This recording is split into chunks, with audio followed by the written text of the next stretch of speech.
से जल्दी से क्या हो जाएगा भाई अपना आंसर यहाँ पे हमारा किसान क्रेडिट कार्ड योजना। चलिए जल्दी से आंसर कीजिए क्या हो जाएगा। इसे किस वर्ष में शुरू किया गया था? बिल्कुल सही। यदि हम इस योजना की बात करते हैं तो इसे 1998 यानी कि 1998 में इस योजना को शुरू किया गया था। इस योजना का जो मॉडल है वह है नाबार्ड बैंक के द्वारा, वह नाबार्ड बैंक के द्वारा बनाया गया था। और नाबार्ड बैंक की यदि हम बात करते हैं तो भाई 12 जुलाई 1982 में 1982 में इसकी स्थापना हुई थी। जो कि इसके मुख्यालय की बात करते हैं तो कहां पर है? मुंबई में इसका मुख्यालय है। ठीक है, तो याद रखिएगा इस योजना की बात करते हैं तो किसानों को एग्रीकल्चर के फील्ड में सहायता देने के लिए इस योजना को नाबार्ड के द्वारा यहाँ पर शुरू किया गया था। देन नेक्स्ट है कि सीताराम साधु राजस्थान के किस किसान आंदोलन से संबंधित है? बताइए, आंसर कीजिएगा क्या हो जाएगा। क्वेश्चन में फटाफट से आंसर करके बताएंगे क्या भाई अपना आंसर यहाँ पे हमारा रहेगा। यह किस आंदोलन से यहाँ पर संबंधित है ये आपको बताना है। बिल्कुल कुलवंत बिल्कुल सही है। चलिए क्या हो जाएगा? बिजोलिया आंदोलन। ठीक है, यदि हम सीताराम साधु की बात करते हैं तो यह बिजोलिया आंदोलन जो कि किसानों के लिए चलाया गया था इससे यह संबंधित है, यानी कि इसके यह मुख्य लीडर यहाँ पर रहे हैं। देन नेक्स्ट है कि बाणभट्ट किस भारतीय शासक के दरबारी कवि थे? बाणभट्ट की जो रचना है जो कि कौन सी है? हर्षचरित। हर्षचरित के बारे में पूछा भी जाता है कि हर्षचरित हुई, कादम्बरी हुई। ठीक है, यह किसकी रचनाएं हैं? तो ये दोनों की दोनों ही बाणभट्ट के द्वारा लिखी गई इसकी रचनाएं हैं और यह हर्षवर्धन का दरबारी कवि रहा है। ठीक है, तो क्या हो जाएगा? थर्ड ऑप्शन आंसर यहाँ पे रहेगा। नेक्स्ट अगले क्वेश्चन पे आते हैं फटाफट से कि भाई सतत विकास पर विश्व शिखर सम्मेलन 2002 में आयोजित किया गया था कहां पर? आंसर कीजिएगा क्या भाई अपना आंसर यहाँ पे हमारा रहेगा।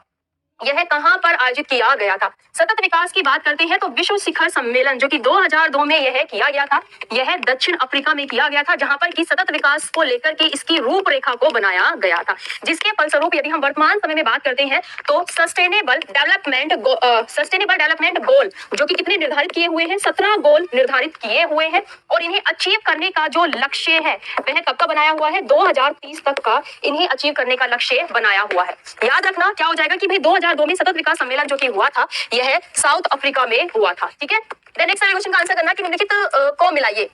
एक तरफ आप लोगों को कुछ हड़प्पा स्थल की जगह के नाम दिए गए हैं और उनके सामने आपको राज्यों के नाम दिए गए हैं, तो जल्दी से बताना है क्या हो जाएगा।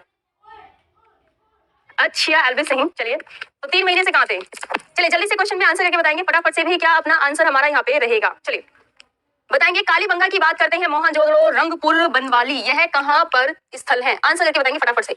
कालीबंगा की बात करते हैं कहां पर है? यह राजस्थान में है। मोहनजोदड़ो की बात करते हैं तो मोहनजोदड़ो जो कि स्थल है यह कहां पर है? तो यह है सिंध वाले क्षेत्र में। और अगर हम रंगपुर की बात करते हैं गुजरात है और बनवाली की बात करते हैं तो हरियाणा। ए का सेकंड है, बी की बात करते हैं फोर्थ है, सी की बात करते हैं थर्ड है, डी की बात करते हैं तो फर्स्ट है। तो क्या आंसर हो जाएगा यहाँ पे अपना ए ऑप्शन। ठीक है, ज्यादातर आप लोगों से हड़प्पा सभ्यता के ऊपर जो क्वेश्चन पूछे जाते हैं ना वह उनके स्थल को लेकर के पूछे जाते हैं। क्लियर है चीजें? चलिए अगले क्वेश्चन पर आ जाएंगे कि मौर्यों के अधीन भारतीय समाज का 7 वर्गों में जो विभाजन निम्नलिखित में से किस किताब में वर्णित है? आंसर कीजिएगा। मौर्यों की बात करते हैं तो मौर्य वंश की जो स्थापना है यह किसने की थी? यह चंद्रगुप्त मौर्य ने की थी और चंद्रगुप्त मौर्य का ही पुत्र था कौन? बिंदुसार। और बिंदुसार का पुत्र था कौन? अशोक, जिसे कि अशोक महान के नाम से जाना जाता है। और प्रदत्त जो कि था वह इसका ही पुत्र था जो कि मौर्य वंश का अंतिम शासक रहा है। ठीक है, चलिए आंसर करके बताएंगे जल्दी से क्या हो जाएगा कि किस बुक के अंदर वर्णित किया गया है कि भाई इसे 7 वर्गों में विभाजित किया हुआ था? मुद्रा राक्षस या फिर पुराण या फिर कौटिल्य का अर्थशास्त्र या फिर इंडिका?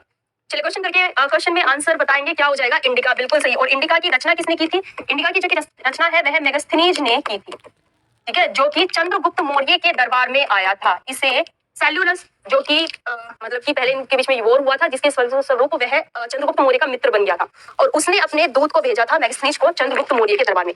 बाकी भी अर्थशास्त्र की बात करें तो यह कौटिल्य ने रचना की थी जो कि चंद्रगुप्त मौर्य का ही मुख्य मंत्री था। ठीक है, अच्छा ये बताओ कि मुद्रा राक्षस के रचयिता कौन है? यह किसकी बुक है? मुद्रा राक्षस किसकी बुक है? जल्दी से बताइए। अच्छा शिव जायसवाल, अभी पता है अभी भी बच्चे ये कमेंट्स कर रहे थे मतलब बाकी अदर सोशल मीडिया पर कि मैम आप अपनी क्लास को कब से कंटिन्यू कर रहे हो? भाई मैं कल से क्लास स्टार्ट कर चुकी हूँ, आप क्लास में आकर के देख नहीं रहे हैं कि मैं क्लास कर रही हूँ और बोल रहे हैं कि क्लास स्टार्ट कीजिए, क्लास स्टार्ट कीजिए। चलिए नवीन बहुत बढ़िया, विशाखा दत्त बिल्कुल सही, विश्व बहुत अच्छे, क्या हो जाएगा? विशाखा दत्त।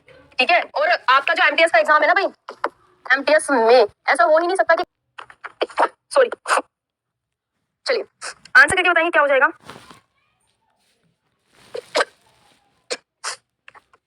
आंसर कीजिएगा। यदि हम इसकी बात करते हैं तो यह किससे संबंधित है? देश में गरीबी मापन से। बिल्कुल सही। क्या हो जाएगा? इसकी अगर हम बात करते हैं तो देश में पॉवर्टी की जो रेशो है गरीबी का वह कितना है, इसके लिए रंगराजन समिति जो की है यह इससे संबंधित है। ठीक है, याद रखिएगा। क्या हो जाएगा? डी ऑप्शन यहाँ पे हमारा सही आंसर रहेगा। भाषाई आधार पर प्रथम भारतीय राज्य को किस वर्ष में मान्यता दी गई थी? बताइए। सबसे पहला राज्य भारत में ओपी जो शादी की पार्टी दी थी ना, वो ना घर वालों ने दी थी। और यहाँ पे हमारा रहेगा फटाफट से, कौन सा स्टेट है जिसे की मान्यता दी गई थी? बिल्कुल सही, 1953 में इसे भाषा के आधार पर एक अलग राज्य की मान्यता दी गई थी। ठीक है, और इसका जो फॉर्मेशन हुआ था एक अलग राज्य के रूप में वह 1956 में हुआ था। और यह कौन सा राज्य था? यह था आंध्र प्रदेश राज्य। भारत में सबसे पहला राज्य था जिसे की भाषा के आधार पर एक अलग राज्य बनाया गया था। और यदि हम इसकी भाषा की बात करें तो कौन सी भाषा है इसकी, बताओगे? आंध्र प्रदेश राज्य की मुख्य भाषा कौन सी है? आवाज नहीं आ रही है। 1953 होगा। आपसे पूछा गया है कि मान्यता कब दी गई थी, तो मान्यता की बात करेंगे वो 1953 है और ये करेक्ट है। 1956 नहीं, 1956 में आंध्र प्रदेश का फॉर्मेशन हुआ था, लेकिन जो इसे मान्यता है वह 1953 में दी गई थी। क्वेश्चन का आंसर आपका 1953 होगा। ठीक है, चलिए बात करें तो इसकी भाषा भी तेलुगु भाषा है ना। आप लोग के निम्नलिखित में से किसने बादशाहनामा पुस्तक लिखी है? बताएंगे। बादशाहनामा पुस्तक आंसर करेंगे फटाफट से कि भाई यह किसकी बुक है। एमटीएस में आपको पक्का बुक से क्वेश्चन जरूर मिलेगा, और ऐसा नहीं है कि अगर एमटीएस में मिलेगा तो बाकी एग्जाम में नहीं आता है, बाकी में भी आता है। चलिए, क्या हो जाएगा यहाँ पे? अब्दुल हमीद लाहौरी और गुलबदन बेगम की बात करते हैं तो हुमायूं नामा की जो की रचयिता है वह कौन है? वह है गुलबदन बेगम। निम्नलिखित में से कौन से युग्म सम्मिलित है? बताइए। यहाँ पे आप लोगों को कुछ समाज के यहाँ पर आपको नाम दिए गए हैं और उनके सामने जो कि उसके संस्थापक हैं उसके नाम आपको दिए गए हैं। उसके बाद आपको ये देखना है कि कौन सा सही तरह से मिलान है, देन आपको नीचे दिए गए कोड का प्रयोग कर सही उत्तर आपको चुनना है। चलिए आंसर करके बताइएगा क्या हो जाएगा। चलिए फटाफट से आंसर करके आप लोग बताएंगे भाई क्वेश्चन में जो अपना आंसर है हमारा वह क्या रहेगा, फटाफट से। चलिए क्वेश्चन में आंसर करके बताएंगे जल्दी से, फटाफट से भी आंसर करके बताएंगे क्या हो जाएगा। ये सभी अच्छा। देव समाज की बात करते हैं तो शिव नारायण अग्निहोत्री जो कि है इसके संस्थापक के रूप में जाने जाते हैं। वेद समाज की बात करते हैं तो श्रीधरानु नायडू को जाना जाता है। बट यदि हम धर्म सभा की बात करते हैं तो राधाकांत देव को जाना जाता है, ना कि केशव चंद्र सेन को जाना जाता है। तो इसमें सेकंड वाला आपका गलत था, इसमें आपका सिर्फ थर्ड ऑप्शन होगा, यानी कि फर्स्ट और थर्ड सही है, सेकंड वाला सही नहीं है। और मेरे आंसर करने से पहले आप सभी इसका आंसर गलत कर रहे थे। अच्छा संजय, ये रिकॉर्डेड क्लास है, अच्छा हुआ आपने बता दिया, मुझे नहीं पता था रिकॉर्डेड क्लास है। चलिए क्वेश्चन पर आ जाते हैं नेक्स्ट कि 2011 की जनगणना के अनुसार निम्नलिखित में से भारत के किस केंद्र शासित प्रदेश में न्यूनतम लिंग अनुपात पाया जाता है? आंसर करके बताएंगे क्या हो जाएगा। सबसे कम लिंग अनुपात जो की है वह किस केंद्र शासित प्रदेश में है, ये आपको बताना है। आंसर कीजिएगा क्या हो जाएगा फटाफट से। क्या भाई अपना आंसर यहाँ पे हमारा रहेगा, बताना है। चलिए जल्दी से बताएंगे क्या हो जाएगा, फटाफट से भी आंसर करके बताएंगे कि क्या हमारा जो आंसर है वह अपना यहाँ पे रहेगा। चलिए क्या अपना आंसर हमारा यहाँ पे रहेगा, जल्दी से आंसर करके बताएंगे क्या हो जाएगा। चलिए बिल्कुल सही, क्या हो जाएगा। दमन और दीव का जो कि लिंग अनुपात है वह सबसे कम रहा है 2011 की जनगणना के अनुसार। वहीं अगर हम राज्यों में बात करें तो राज्यों में सबसे कम जो लिंग अनुपात है वह हरियाणा राज्य का रहा था, इसका हरियाणा राज्य का। और सबसे ज्यादा की बात करेंगे तो ऑफकोर्स क्या हो जाएगा यहाँ पर केरल राज्य। लिटरेसी रेट की बात करें यानी कि साक्षरता दर की बात करें तो यह भी सबसे ज्यादा केरल राज्य का रहा है, और सेक्स रेशो भी सबसे ज्यादा यहाँ पर केरल राज्य का रहा है। नेक्स्ट अगले क्वेश्चन पर आ जाते हैं। क्यों संजय में क्लास लेने नहीं आऊंगी क्या? हाँ अल्लू अर्जुन बिल्कुल सही है। चलिए क्वेश्चन है कि अप्रैल 2022 में खेलो इंडिया यूनिवर्सिटी गेम्स का दूसरा संस्करण किस शहर में आयोजित किया गया था? बताइए दूसरा संस्करण जो कि है खेलो इंडिया यूनिवर्सिटी गेम्स का यह कहां पर आयोजित किया गया था? आंसर करके बताएंगे क्या हो जाएगा। चलिए फटाफट से आंसर करके बताएंगे कि भाई क्या अपना जो आंसर है वह हमारा यहाँ पे रहेगा। चलिए जल्दी से क्या हो जाएगा, क्या अपना आंसर यहाँ पे हमारा रहेगा। कर्नाटक राज्य बिल्कुल सही, क्या हो जाएगा यहाँ पे। यदि हम इसकी बात करते हैं तो 2023 के जो कि 22 के जो कि आयोजित किए गए थे वह कर्नाटक राज्य में आयोजित किए गए थे, और कर्नाटक राज्य की जो कि राजधानी है कहाँ पर, बेंगलुरु में आयोजित किए गए थे। इस बार 2023 में आयोजित किए जाएंगे। अच्छा खेलो इंडिया जो गेम है ना, ये बात ध्यान रखिएगा, एक तो होता है आपका खेलो इंडिया यूथ गेम्स, खेलो इंडिया यूथ गेम्स, ठीक है। और यहाँ पर आपसे पूछा गया है यूनिवर्सिटीज होती है ना, तो यूनिवर्सिटीज के बीच में ये खेला जा रहा है। तो खेलो इंडिया यूनिवर्सिटी गेम्स की बात करेंगे तो इसका जो दूसरा संस्करण हुआ था 2022 में, यह कर्नाटक में किया गया था। अब आने वाला 2023 में होगा और यह थर्ड नंबर का एडिशन होगा। ये कहां पर होगा बताइए, ये कहां पर किया जाएगा। चलिए ये कहां पर किया जाएगा। अगर खेलो इंडिया यूथ गेम्स की बात करेंगे ना तो लास्ट टाइम जो इनका आयोजन हुआ है 2022 में, यह हरियाणा राज्य में हुआ है।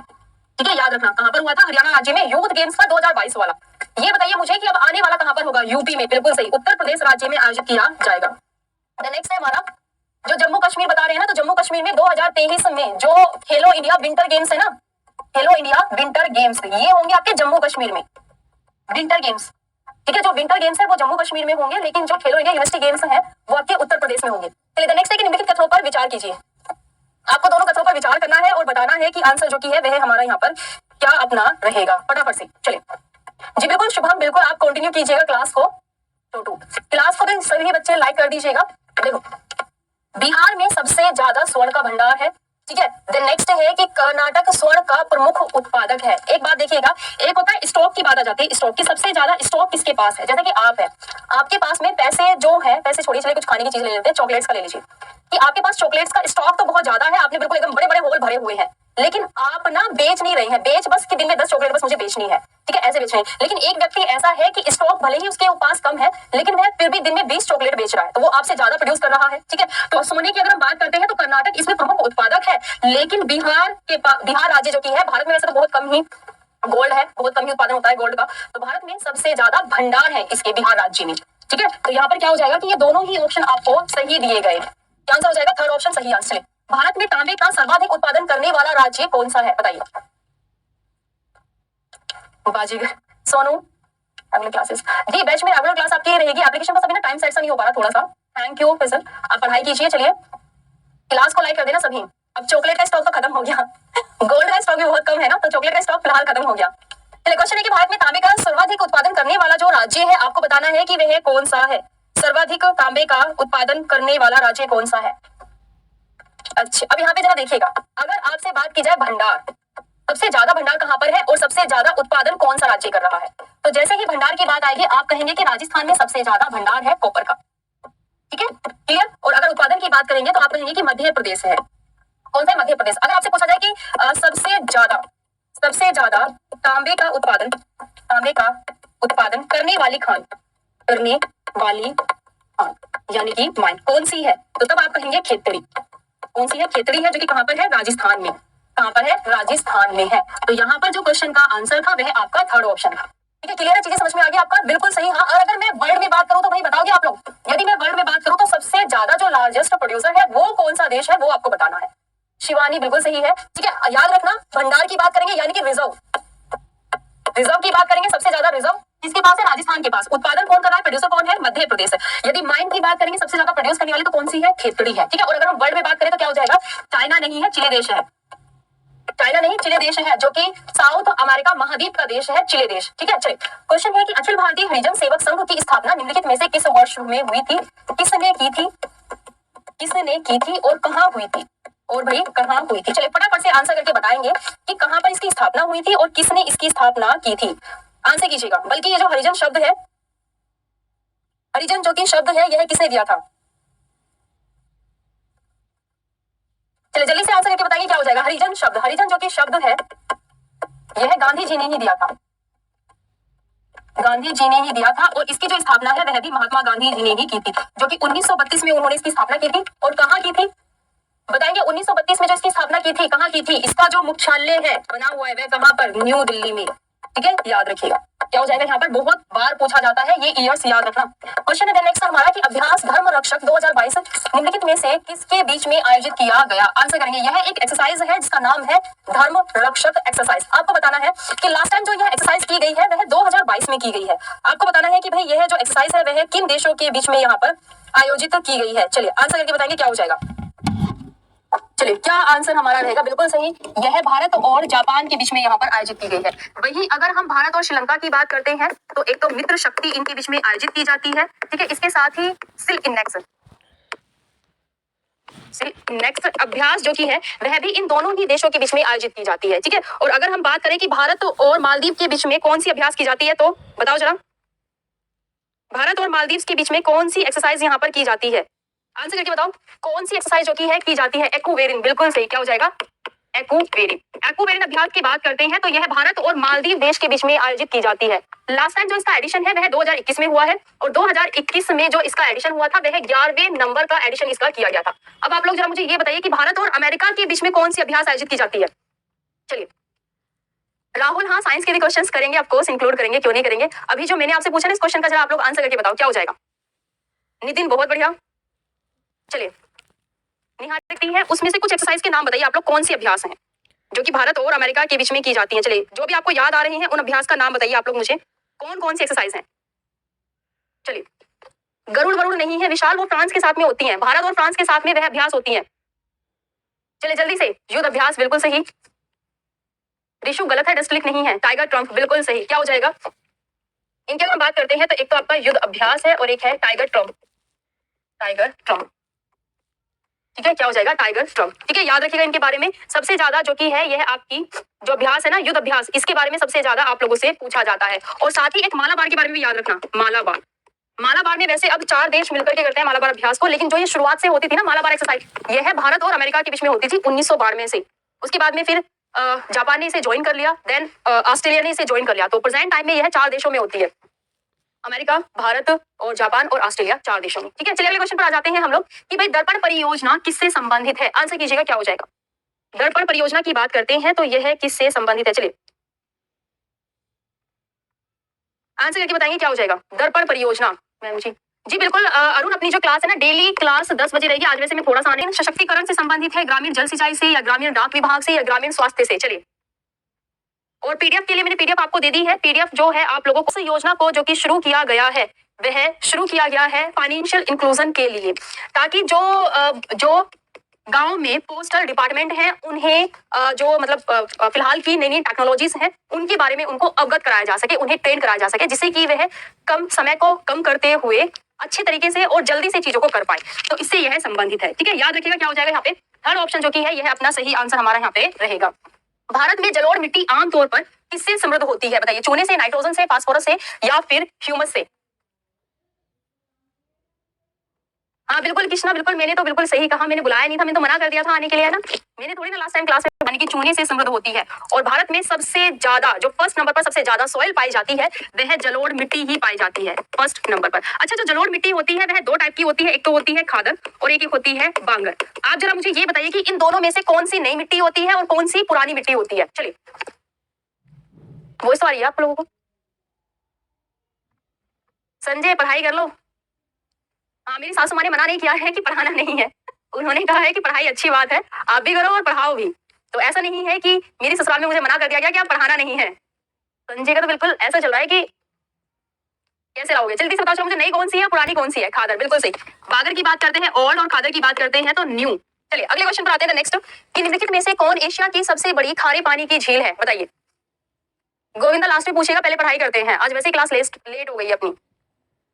लूजर हाँ बिल्कुल, मेरी जो क्लास है वो हरियाणा के एप्लीकेशन के बैच में भी चल रही है, और कहते हैं तो जो कि चिल्का झील है यह एशिया की भारत में यह स्थित है, और भारत के कहां पर, उड़ीसा राज्य में यह स्थित है, जो कि एक लैगून लेक है। इसकी अगर बात करते हैं तो भाई यह एक लैगून लेक है, यह एशिया की सबसे बड़ी खारे पानी की झील के लिए जानी जाती है। वहीं भारत की सेकंड जो कि लार्जेस्ट ब्रैकिश वाटर लेक है ना वह पुलिकट झील है। ठीक है जो कि आंध्र प्रदेश प्लस तमिलनाडु से अपने एरिया को शेयर करती है। वहीं अगर हम वुलर झील की बात करते हैं तो यह एशिया की सबसे बड़ी ताजे पानी की झील है, एशिया की यह सबसे बड़ी ताजे पानी की झील है। ठीक है याद रखना, और कहां पर है तो यह जम्मू कश्मीर के श्रीनगर में है। ठीक है जो कि इसे झेलम नदी से ताजा पानी मिलता है, झेलम नदी से इसे ताजा पानी मिलता है। और लोकटक झील की बात करते हैं तो भारत के उत्तरी पूर्वी राज्यों में सबसे बड़ी ताजे पानी की झील, सबसे बड़ी ताजे पानी की झील ठीक है कहां पर है यह मणिपुर राज्य में है, मणिपुर राज्य में है। ठीक है याद रखना, अपने आप में ये जो चारों है ना ये अपने आप में क्वेश्चन है। ठीक है एमपी मध्य प्रदेश के एग्जाम की तैयारी के लिए, मध्य प्रदेश में पटवारी के लिए विनय आप ना एमपी के जोड़ों पर विचार करें, आंसर कीजिए। चलिए चारों को पढ़ना है, विचार करना है और फिर आंसर करना है। यहाँ पे कुछ नदियां हैं और उनके सामने आपको उनकी सहायक नदियों के नाम दिए गए हैं, लेकिन आपको ये देखना है कि ये सही है या नहीं है, और उसके अकॉर्डिंग फिर आपको ये बताना है कि कौन कौन से मिलान है जो कि सुमेलित हैं, कैसे हैं जो कि सही तरह से सुमेलित हैं। अब जरा आंसर कीजिए क्वेश्चन में, क्या अपना भाई आंसर यहाँ पे हमारा रहेगा फटाफट से। चलिए पढ़िएगा और फिर आंसर करके आपको बताना है कि क्या यहाँ पे हमारा सही आंसर अपना जाएगा। चलिए जल्दी से आंसर करके बताएंगे क्या हो जाएगा, क्या भाई अपना जो आंसर है वह हमारा जाएगा। चलिए जल्दी से आंसर करके बताएंगे क्या भाई अपना आंसर हमारा रहेगा फटाफट से। क्या अपना आंसर जो कि है यह हमारा जाएगा। चलिए देखते हैं जल्दी से यहाँ पर क्या अपना आंसर जो कि है यह हमारा भाई यहाँ पर रहेगा, फटाफट से।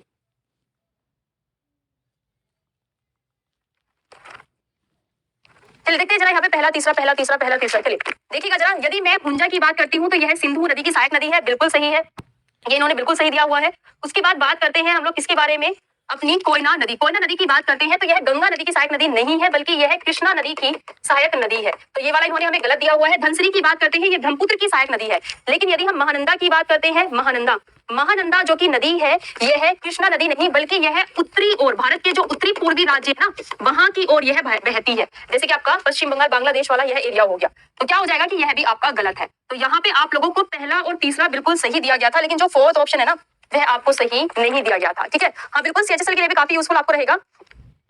विकास जो याद करने का तरीका है वह है प्रैक्टिस। सबसे पहले अगर आपका बेस स्ट्रॉन्ग हो जाएगा तो उसके बाद आप क्वेश्चंस की प्रैक्टिस पर फोकस करो। कहते हैं कि practice make a man and women perfect, तो प्रैक्टिस ही परफेक्ट बनाती है। चलिए, भारत के पश्चिमी और पूर्वी तटों के बीच में आसान पहुंच प्रदान करने वाला पालघाट दर्रा किसके बीच में स्थित है, बताइए। पालघाट दर्रा बताएंगे।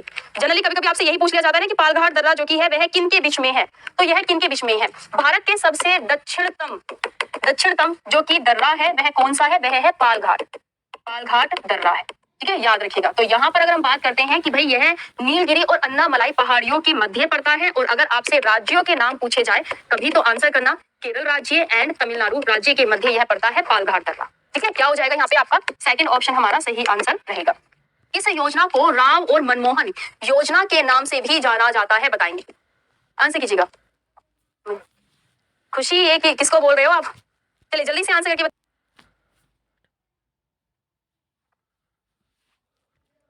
फटाफट से आंसर करके यहाँ पे बताना भाई क्या, जल्दी से भी आंसर करके बताना फटाफट से क्या हो जाएगा यहाँ पे अपना आंसर। 8th, ज्यादातर आंसर आप सभी के गलत जा रहे हैं। इसमें अगर हम बात करते हैं तो क्या हो जाएगा 8वीं पंचवर्षीय योजना। ठीक है, 8वीं पंचवर्षीय योजना के दौरान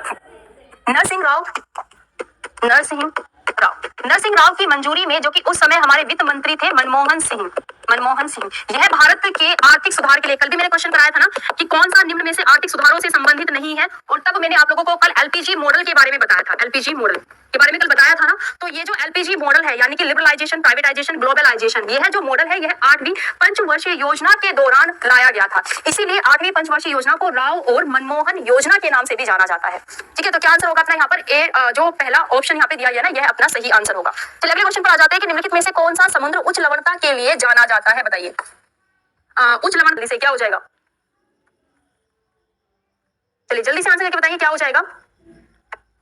पहला ओल। चलिए देखिएगा जरा, रेड सी की बात करते हैं जो कि आपका गल्फ कंट्रीज और यह जो कि अफ्रीका है इसके महाद्वीप के बीच में आता है ये, और डेड सी जो कि है यह है लाल सागर से भी ज्यादा सोल्टी है, यानी कि ज्यादा खारा है। ठीक है, ये दोनों जो सी के नाम आपको दिए गए हैं ये दोनों के दोनों खारे हैं, बट जो कि बाल्टिक सी है इसकी लवणता उच्च लवणता में नहीं आती है, तो यह लवणता वाला ही, लेकिन यह हाईएस्ट सॉलिडिटी के साथ में नहीं आता है। इसकी स्थिति की बात करते हैं तो यह अटलांटिक सी में पड़ता है, अटलांटिक ओशन में पड़ता है, जो कि इसकी स्थिति आती है यूरोप महाद्वीप में, जहां पर कि फिनलैंड देश है, डेनमार्क देश है, तो वह सभी के सभी इससे टच करते हैं। ठीक है, तो इसमें जो आपका आंसर क्या हो जाएगा, पहला और तीसरा, जो कि आपको थर्ड ऑप्शन में दिया गया है, उच्च लवणता वाले सागर। ठीक है, नेक्स्ट है कि निम्नलिखित में से किस महासागर की जो धारा है यह प्रशांत महासागर में नहीं बदलती है, आंसर कीजिएगा क्या हो जाएगा। चलिए बाकी भाई कल की क्लास का टाइम भी याद रखना, डेली अपनी प्रशांत महासागर में नहीं बहती है। बिल्कुल सही, गल्फ धारा की बात करते हैं तो यह है प्रशांत महासागर में नहीं बल्कि अटलांटिक महासागर की में यह बहती है, और गल्फ धारा की बात करते हैं तो यह एक गर्म धारा है।